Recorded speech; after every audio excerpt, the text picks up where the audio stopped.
Mak. Waalaikumsalam warahmatullahi Minta wabarakatuh. maaf sama Wah, saya gundul sekarang selama COVID saya gundul. Masya Allah. Padahalan, apa kabar? Kita siap nih. Gimana ini lagi Siap, di mana? Mak. Cuma suara saya ini kalah dengan suara pabrik sekarang ini. Oh iya, tapi ke AA sih jelas sekali terdengarnya. Tidak ada kendala sama sekali suaranya. Ya, ini bosnya. Ini santri dari Magetan, jadi bos perusahaan tekstil di Probolinggo yang Masya sekarang Allah. memproduksi berjuta-juta APD dan beliau punya prinsip tadi apa? Anfa'uhum linnas. Khairun nas atau linnas katanya. Alhamdulillah, Pak Dahlan, saya buka sedikit ya. Ya. Assalamualaikum warahmatullahi wabarakatuh, para pemirsa yang Waalaikumsalam budiman di warahmatullahi seluruh wabarakatuh. penjuru tanah air dan penjuru dunia yang ditakdirkan menyimak saat ini oleh Allah. Bersama kita ada orang tua kita. Boleh sebut orang tua nggak? Nggak ya? Pak Dahlan Iskan yang kita pahami beliau salah satu tokoh nasional yang sudah banyak berkiprah di negeri ini dalam berbagai aktivitas media maupun aktivitas kenegaraan. Ingin sekali nih. Nah, beliau sedang di mana? Di pabrik tekstil nih sepertinya ya. Ya Allah, ini pabrik apa, Pak? Di mana nih posisi Pak Dahlan? Ketinggian itu Ya, kan di pabrik. rambutnya. Nah, lumayan ini. Baik, Siap. baik, baik, baik.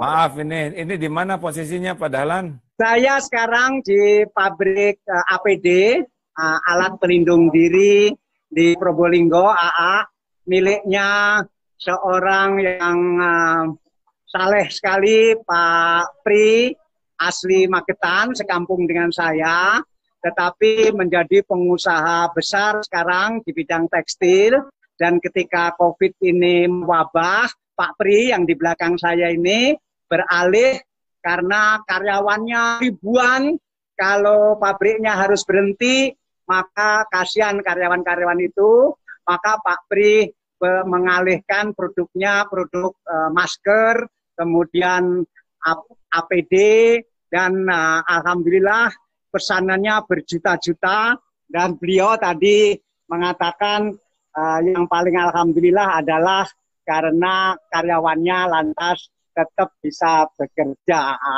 Mohon doa restu AA, Pak Pri, bosnya ini juga mohon doa restu AA supaya pabrik ini bisa lancar. Amin ya Allah. Ini bulan Ramadan, bulan mustajab, Allah Maha mendengar. Pertemuan ini pun diatur Allah. Saya senang jadi bisa melihat pabrik APD karena ternyata alat pelindung diri ini adalah salah satu syariat perlindungan dari musibah ya. Terima kasih, baik, alhamdulillah. Pak Dahlan sendiri apa sekarang aktivitas nih dalam situasi begini selain silaturahim begini?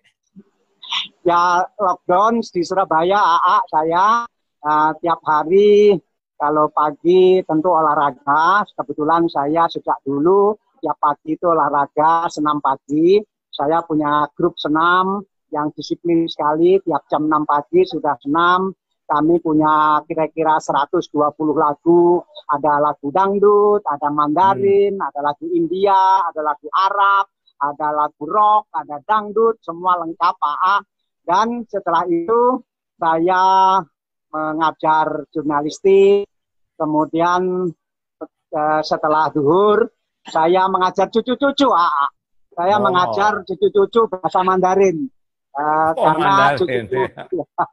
Karena cucu-cucu saya ini sekolahnya di Al-Azhar Internasional, bahasa Inggrisnya sudah bagus, tetapi karena nganggur daripada tidak produktif, cucu-cucu saya minta diajari bahasa Mandarin. Masya Allah, alhamdulillah. Alhamdulillah. Kemudian apa yang spesial di bulan Ramadan ini menurut Pak Dahlan? Yang spesial nih dirasakan apa Ramadan ini? Kan udah sering Ramadan dari dulu ya.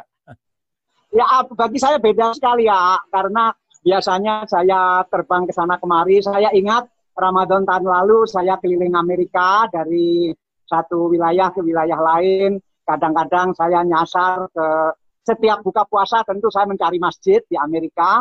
Dan kadang-kadang saya hanya berpegang pada Google saja masjid yang dekat kami di mana. Kemudian ditunjukkan di situ, kami ke situ. Kadang-kadang dapat masjid Syiah, kadang-kadang dapat masjid Wahabi, kadang-kadang dapat masjid Ahli Sunnah, masjid apa saja ya. Karena yang paling dekat di situ ya biasanya tahun lalu saya keliling Amerika. Tahun sebelumnya lagi saya keliling di RRC di Tiongkok. Nah sekarang ini saya stay home. Saya baru sekarang ini tiap malam bisa tarawih dengan tertib, Pak. Banyak hikmahnya ya. Ini Pak Dahlan, jadi sekarang usia berapa nih? Bagaimana? Usianya jadi berapa sekarang Oh, ini? saya udah tua sekali, ya. Saya tahun depan ini sudah 70 tahun, Pak. 70 tahun. Saya dengar Ya. ini umur-umur yang keberapa nih? Katanya sudah beberapa kali mau udahan. Nah, tapi diberi kesempatan terus ya. Padahal kan sudah beberapa kali seperti yang kritis mau berakhir, tapi ternyata diberi bonus lagi. Ini ini hidup yang keempat, Pak. Keempat ya. Yang pertama karena saya terkena kanker hati, jadi hati saya udah penuh dengan kanker. Waktu itu tidak ada jalan lain kecuali harus ganti hati. Nah, saya pikir ya kita harus ikhtiar. Saya berikhtiar, hati saya diganti dengan hatinya orang lain. Kebetulan waktu itu, kebetulan saja dapat hatinya anak muda, umur 20 tahun. Sehingga umur saya sebetulnya kalau ditanya, tanya saya umur berapa, sebetulnya saya sulit menjawab. Karena hati saya sekarang umur 32 tahun. Badan saya umur 70 tahun depan. Nah, kemudian yang kedua, waktu saya eksperimen mobil listrik. Saya waktu itu mencoba mobil listrik turun Gunung Sarangan, kampungnya Pak Pri itu. Nah, turunnya tajam sekali sehingga remnya waktu itu ada masalah. Dan saya lihat di depan sana banyak orang. Saya berpikir cepat daripada saya nanti tabrak orang. Lebih baik mobil ini saya tabrakkan gunung. Saya tabrakkan tebing maksud saya. Sehingga saya banting setir, saya tabrak tebing di Sarangan itu. Dan mobilnya hancur, tetapi alhamdulillah saya tidak apa-apa. Nah, yang ketiga, Ramadan 3 tahun yang lalu, waktu itu saya bersama anak, cucu, menantu bertekad bahwa inilah pertama kali lengkap seluruh anak, cucu, menantu mau umroh. Biasanya kami umroh selalu tidak bisa bersama-sama. Nah, sehingga kami berangkat 12 bersama-sama. Nah, begitu kami ke Madinah dulu, dan ketika sampai di Madinah, setelah 2 hari, kami siap-siap berangkat ke Mekah. Tiba-tiba dada saya sakit sekali, punggung saya sakit, dan saya sulit sekali bernafas, tersengal-sengal sekali. Akhirnya saya bilang kepada anak saya bahwa saya kena serangan jantung, supaya saya dibawa ke rumah sakit di Madinah ini. Kemudian saya dibawa ke rumah sakit, Kemudian tiba di rumah sakit, saya langsung bilang ke dokter, pakai bahasa Inggris, "Dok, saya ini kena serangan jantung. Maksud saya supaya dokter ambil perhatian." Kemudian dokter tanya, "Apakah Anda dokter?" Saya bilang, "Saya bukan dokter." "Kok tahu kalau kena serangan jantung?" "Saya baru punya ponakan yang meninggal seminggu yang lalu, dan itu rasanya seperti ini. Jadi saya bayangkan ini kena serangan jantung." Nah, akhirnya berhasil saya langsung ditangani, dipasangi segala macam alat yang kaitan dengan jantung, tetapi dokter mengatakan jantung Anda excellent. Jadi Anda tidak perlu di rumah sakit, kita pulang saja ke hotel. Saya bilang nggak bisa, saya ini sulit sekali bernafas. Kalau nggak ndangak begini nggak bisa bernafas. Sehingga saya minta paksa di rumah sakit. Dia bilang nggak bisa, terlalu banyak pasien di musim umroh Ramadan ini, Anda harus pulang ke hotel. Nggak mau, saya bilang, ini sakit sekali. Kemudian saya disuntik, nggak tahu disuntik apa, mungkin yang penenang itu, tapi nggak bisa tidur juga. Dan akhirnya saya disuntik lagi penenang dengan dosis yang lebih tinggi, dan saya dipaksa suruh pulang. Akhirnya saya pulang ke hotel, dan begitu sampai di hotel dekat Masjid Nabawi itu, saya muntah luar biasa banyaknya. Dari situ baru saya agak lega, tetapi tetap saya sulit bernafas. Akhirnya anak-anak saya memutuskan, sudah Bapak tidak usah ke Mekah, Bapak pulang ke Surabaya, masuk rumah sakit di Surabaya.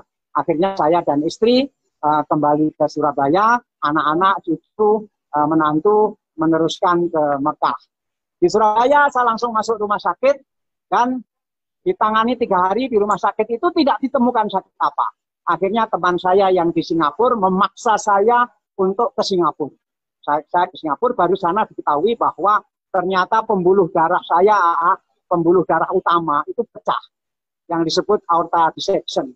Dan dokter mengatakan bahwa saya sangat beruntung karena tidak meninggal waktu di Madinah atau tidak meninggal waktu dalam penerbangan. Ya saya alhamdulillah, dan ini mau diapakan? Dia bilang ya harus dibedahi semua, katanya begitu.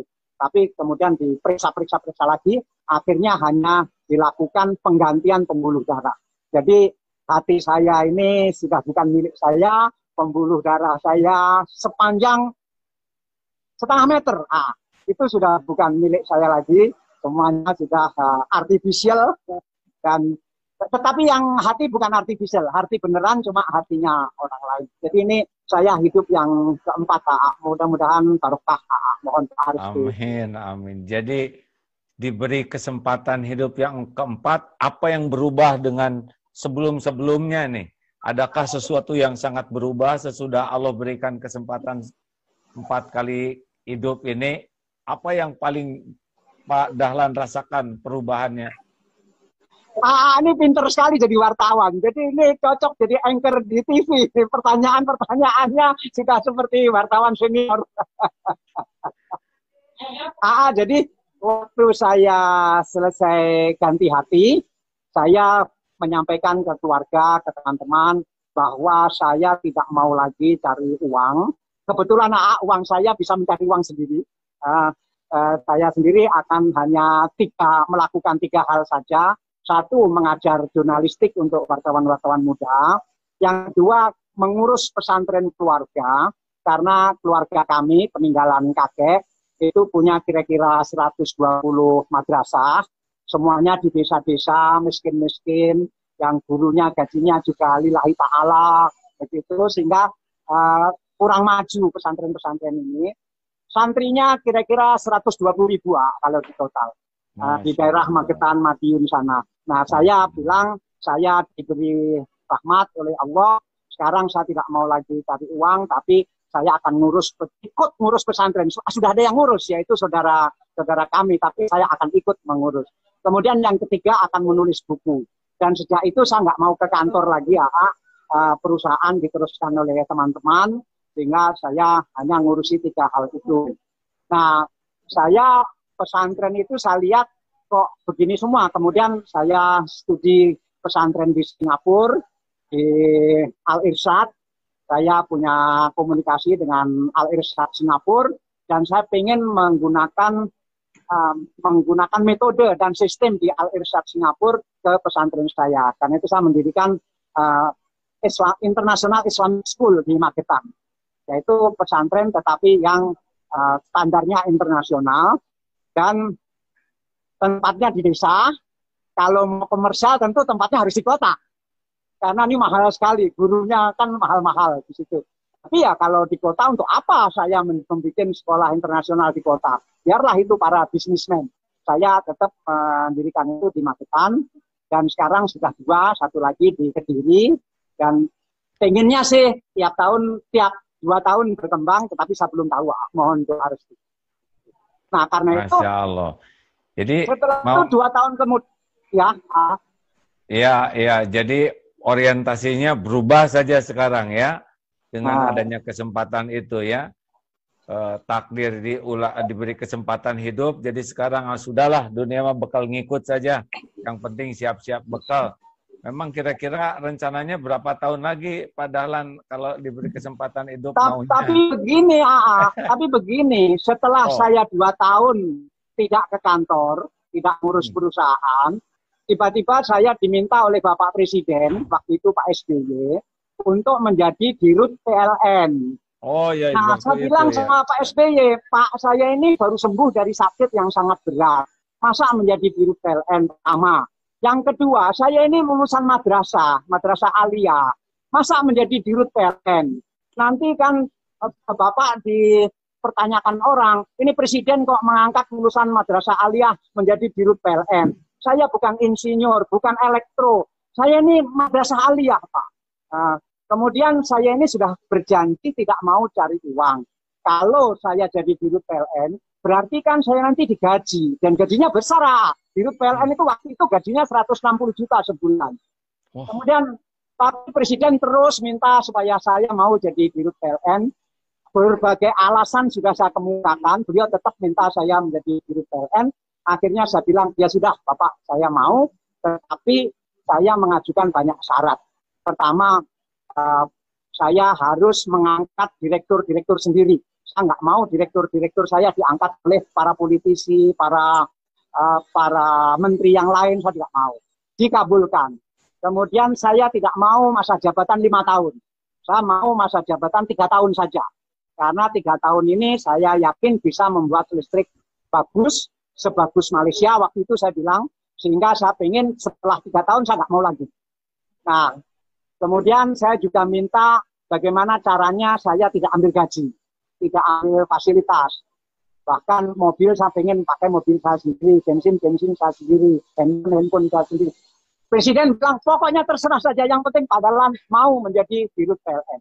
Nah, begitu. Nah, itu ceritanya, sehingga pertama kali dalam sejarah Direktur Utama Perusahaan Listrik Negara dipimpin oleh Tamatan Madrasah Aliyah. Dan alhamdulillah, menurut saya teman-teman di PLN sangat baik, bisa diajak kerjasama bareng sehingga krisis listrik waktu itu segera bisa diatasi ya. Nah, sesudah itu kan malah jadi menteri kan ya? Gimana? Sesudah itu kan jadi menteri bukan? Ya, waktu itu kan saya kan janji 3 tahun menjadi Dirut PLN, tidak mau 5 tahun. Tetapi belum 2 tahun, baru 20 bulan. Saya dipanggil lagi oleh Bapak Presiden untuk jadi menteri itu. Saya bilang, Pak, saya ini sekarang lagi semangat-semangatnya di PLN, kurang 1 tahun lagi, dan saya akan bikin PLN ini bagus sekali. Sehingga saya pengen tetap di PLN, saya tidak mau jadi menteri. Saya bilang sama dia, saya tidak mau jadi menteri. Sampai saya nangis waktu itu, supaya jangan jadi menteri. Kemudian, tapi Bapak Presiden bilang, Pak Dahlan, PLN sudah bagus sekarang, listrik sudah bagus, krisis sudah lewat, udah harus jadi menteri. Ya begitu ceritanya. Sehingga waktu jadi menteri pun ya saya tetap tidak mau terima gaji, tetap tidak punya staf khusus, ya, segala macam gitu Pak. Iya, jadi menurut Pak Dahlan apa sih artinya jabatan itu, kedudukan itu? Kalau dulu waktu masih di luar pemerintahan, saya sebetulnya hampir tidak pernah berpikir itu. Saya hanya berpikir bagaimana maju. Karena waktu dulu kita di pesantren, itu selalu kita diskusi, dan diskusi ini tidak pernah berhenti-berhentinya. Mengapa semua rumah sakit, nomor 1 itu pasti milik Katolik. Nomor 2 pasti milik Kristen. Kenapa universitas yang terbaik pasti milik Katolik? Nomor 2 milik Kristen. Kenapa surat kabar terbesar itu pasti milik Katolik? Nomor 2 Kristen. Kenapa ini? Apa yang salah dengan umat Islam ini? Padahal kita mayoritas. Diskusi itu waktu saya di pesantren tidak pernah berhenti mencari jawaban itu. Tapi tidak pernah ada jalan keluar. Nah, kemudian suatu saat saya ikut muktamar organisasi anak muda Islam, dan saya mencalonkan diri sebagai ketua umum waktu itu, tetapi kalah dengan teman dari Ambon. Dan setelah kalah itu saya berpikir saya tidak akan bergerak lagi di bidang organisasi seperti ini. Saya akan berhenti total berjuang dengan cara ini, dan saya akan menekuni satu bidang yang kira-kira bidang itu ada hubungannya dengan yang selama ini terus didiskusikan tapi tidak ada jalan keluar itu, yaitu di media. Kemudian saya all out di media itu, all out sama sekali sampai tidak ada yang tahu bahwa saya itu lulusan pesantren, tidak ada yang tahu bahwa saya itu pernah di organisasi anak muda Islam itu yang sampai ke tingkat nasional. Bahkan banyak yang bilang bahwa saya ini Yahudi, saya segala macam, saking saya fokusnya di bidang-bidang semua itu. Dan alhamdulillah saya bisa membuktikan dengan cara itu kita bisa mengatasi salah satu kelemahan yang dulu kita bicarakan itu. Tetapi begitu sakit, ya ternyata begini-begini saja. Begitu. Dan akhirnya ya itu saya memutuskan untuk mau lagi cari uang tadi. Tapi bukan berarti saya meninggalkan itu, karena dalam skala saya itu uang itu sudah bisa cari uang sendiri. Baik, baik. Jadi jabatan tuh biasa-biasa aja lah, hanya sekedar amanah, tapi berat di akhirat nanti, begitu ya? Amin, amin, amin. Iya. Lalu tadi kan belum terekam bahwa sekarang saya di Probolinggo di sebuah pabrik APD miliknya aktivis Islam juga, dan sangat jarang bahwa teman kita dari aktivis Islam bisa mempunyai pabrik begini besar. Dia punya 3 pabrik di Probolinggo ini. Yang satu pabrik ini dikhususkan untuk APD, pabrik satunya dikhususkan untuk masker, pabrik satunya lagi dikhususkan untuk baju-baju operasi dokter. Dan berjuta-juta order masuk ke beliau ini, karena sebelum ini pabrik beliau ini untuk garmen, pesanan-pesanan dari merek-merek terkenal di dunia, dan karena COVID ini beliau banting setir untuk mengatasi COVID ini dulu. Terima kasih ya, Haji. alhamdulillah. Dikit lagi boleh nanya? Ya, silakan. Ini dengan kondisi usia seperti ini sudah 4 kali, saya masih tetap penasaran itu. Kebayang-bayang terus persiapan meninggalnya seperti apa nih Pak Dahlan? Apanya? Ya kan kita tidak tahu ajal kapan menjemput, betul tidak? Oh ini kurang jelas suara saya, nggak apa-apa. Katanya suara pabrik. Oh iya. Sebetulnya kalau suara Pak Dahlan ke saya sangat clear, bagus dan tidak ada suara pabriknya. Ya. Jadi ya saya bisa mengerti mungkin situasinya tidak mudah di sana ya. Jadi sisa umur ini kan hari demi hari kita tidak tahu tinggal berapa. Apa cita-cita terbesarnya Pak Dahlan ini sekarang dalam sisa umur bonus ini? Saya ini sebetulnya boleh dikata tidak pernah punya cita-cita.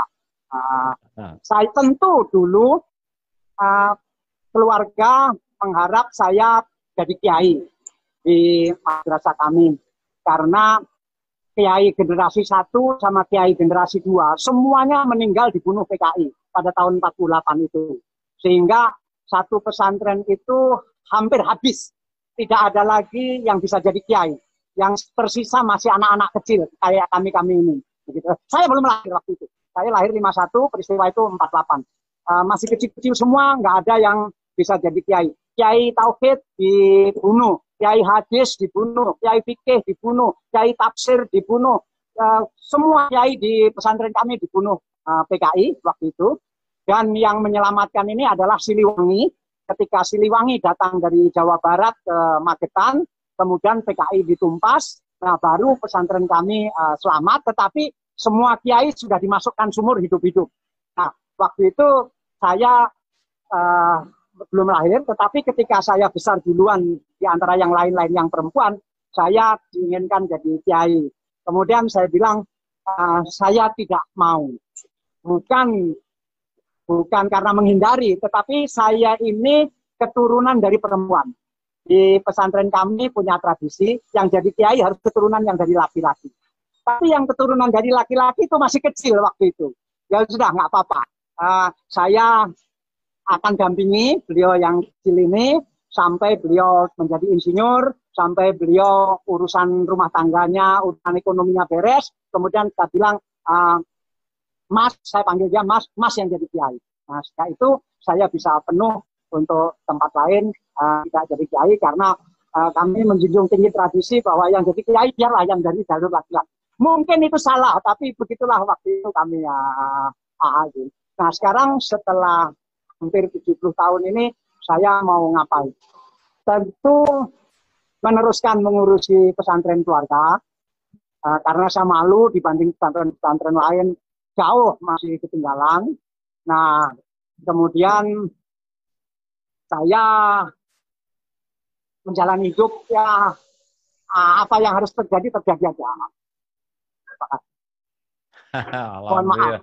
Jadi lebih sederhana sekarang cara berpikirnya dibanding dulu ya. Lebih simpel, lebih menikmati gitu ya Pak. Masya Ya, Allah ini. kira-kira begitu. Ya. Iya. Menikmati dalam pengertian saya ini tidak banyak kemauan juga. Misalnya saya tidak biasa ke kafe-kafe, tidak biasa ke lobi-lobi hotel, tidak biasa ke mana-mana. Kemudian saya juga baju ya begini saja, sepatu ya selalu sepatu cap. Nah, sehingga relatif saya sejak dulu merasa bahagia karena tidak banyak keinginan. Masya Allah. Terima kasih Pak Dahlan Iskan. Semoga Terima kasih diberikan ya. usia yang panjang penuh berkah, diberi kesehatan lahir batin, terutama diberi nikmat iman, nikmat ibadah, dan nikmat hidup bermanfaat.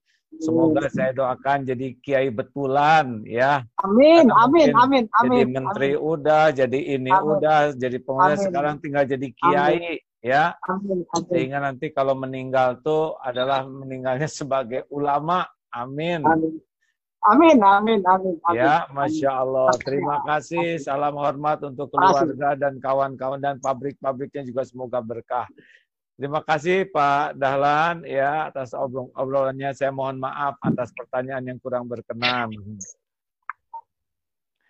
Demikianlah sahabat-sahabatku sekalian. Semoga ada hikmah dan manfaatnya. Kita doakan bersama semoga Pak Dahlan Iskan ini diberikan usia yang penuh berkah sehingga manfaatnya bisa dirasakan oleh kita semua.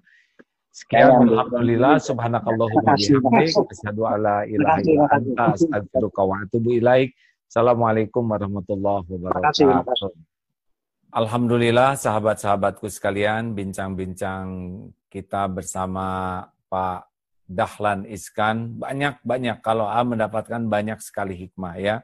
A juga baru tahu ternyata latar belakang beliau dari pesantren, juga dari pendidikan keislaman, pernah aktif di pemuda pelajar Islam sampai ke tingkat nasional, dan juga kita lihat bagaimana dulu terjadi pembunuhan terhadap para ulama yang ini jarang kita dengar, dan beliau ternyata sangat memahami situasi seperti itu. Kalau kita lihat perjalanan hidup beliau yang sangat unik dengan beragam, yang jelas orang tuh kalau punya komitmen, nah inilah yang paling penting. Komitmen untuk melakukan sesuatu, komitmen untuk maksimal, komitmen untuk bersikap apa adanya, komitmen untuk tidak jadi beban. Kelihatannya orang yang akan sukses itu memang orang yang paling komit terhadap nilai-nilai yang dia yakini itu adalah sebuah kebaikan, sebuah kebenaran. Dan kalau orang konsisten dalam komitmen itu, biasanya kemampuannya akan menjadi sangat tinggi. Yang repot itu adalah kalau pelintat-pelintut, ya hejotihang kalau dalam bahasa Sunda. Dan memang akhirnya sesudah dunia, harta, kedudukan, popularitas didapatkan, memang tidak ada lagi yang paling bisa membuat orang bahagia selain sungguh-sungguh kembali kepada Allah, dengan hidup di jalan Allah, dan ternyata kebersahajaan itu jauh lebih nyaman, lebih nikmat dibanding dengan sibuk membangun topeng dan akhirnya hanya diperbudak menjadi hamba dari topeng tersebut. Mudah-mudahan Pak Dahlan Iskan di sisa usianya ini oleh Allah diberikan hikmah yang besar dari perjalanan hidup, sehingga bersungguh-sungguh menjadi hamba Allah, kepada Allah menghamba, dan kepada umat manusia berkhidmat. Terima kasih. Walhamdulillah. Assalamualaikum warahmatullahi wabarakatuh.